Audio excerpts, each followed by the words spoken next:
Hi friends, welcome back to my channel. ఈరోజు వీడియోలో ఏంటంటే క్యారెట్ పొటాటో ఫ్రైని చాలా ఈజీగా అండ్ టేస్టీగా ఎలా ప్రిపేర్ చేసుకోవాలో నేను మీతో షేర్ చేస్తాను. ముందుగా ఒక కళాయి తీసుకొని ఆ కళాయిలో 2 to 3 టేబుల్ స్పూన్ ఆయిల్ వేసుకోవాలి. ఆయిల్ హీట్ అయిన తర్వాత పోపు దినుసులు అనేవి వేసుకోవాలి. కొంచెం పోపులు వేగినంత వరకు ఉండి ఇందులోనే ఎండుమిరపకాయలు, వెల్లుల్లిపాయలు వేసుకోవాలి. ఇవి కొంచెం వేగాక ఇప్పుడు ఇందులోనే మనం కరివేపాకును కూడా వేసేసుకుందాము.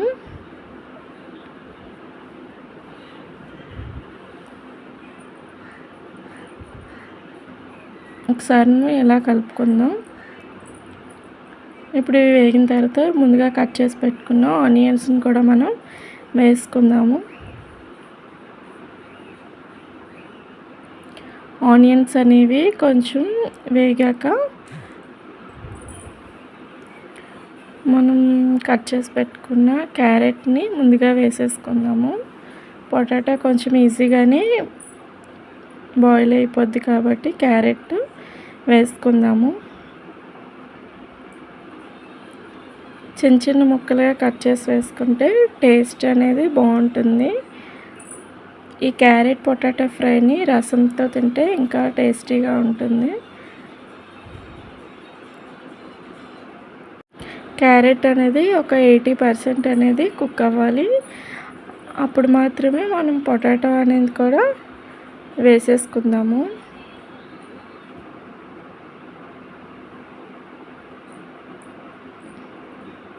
ఇప్పుడు ఇందులోనే మనం సాల్ట్, అలాగే చిటికెడు పసుపు వేసుకొని కలుపుకుందాం.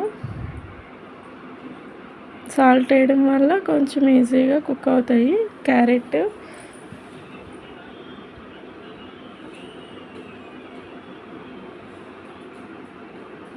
క్యారెట్ పొటాటో ఫ్రైని ఎవరైనా ఈజీగా చేసుకోవచ్చు.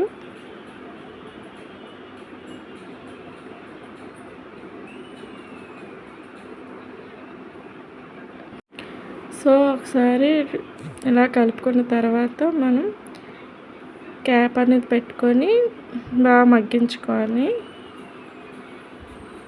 ఇప్పుడు క్యారెట్ మగ్గాయి కదా, ఇప్పుడు పొటాటో ఫ్రైని కూడా మనం వేసేసుకుందాము.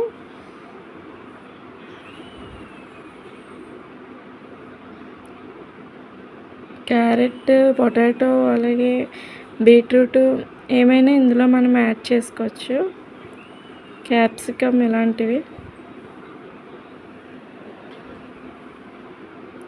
ఒకసారి కలుపుకున్న తర్వాత మళ్ళీ మూత పెట్టేసుకుందాం.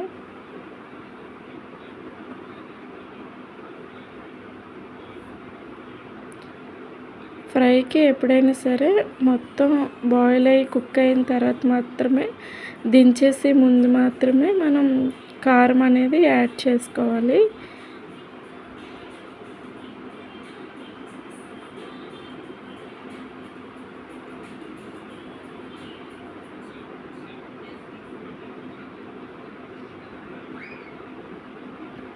సో ఇప్పుడు మనకి క్యారెట్ పొటాటో అనేది బాగా మగ్గిపోయి అది కుక్ అయింది కాబట్టి లాస్ట్ 5 minutes ముందు మనం కారం అనేది యాడ్ చేసుకోండి.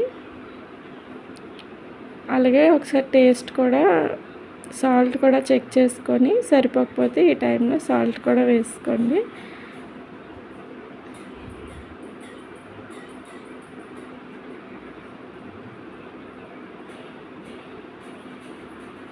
సో ఫైనల్గా మన క్యారెట్ పొటాటో ఫ్రై అనేది రెడీ అయిపోయింది. ఒకసారి మీరు కూడా ట్రై చేయండి. ఎలా వచ్చిందో నాతో కమెంట్ సెక్షన్లో కమెంట్ చేయండి. వీడియో నచ్చితే లైక్ చేయండి, షేర్ చేయండి, అండ్ నా ఛానల్ని ఫస్ట్ టైం చూస్తున్నట్లయితే సబ్స్క్రైబ్ చేయండి.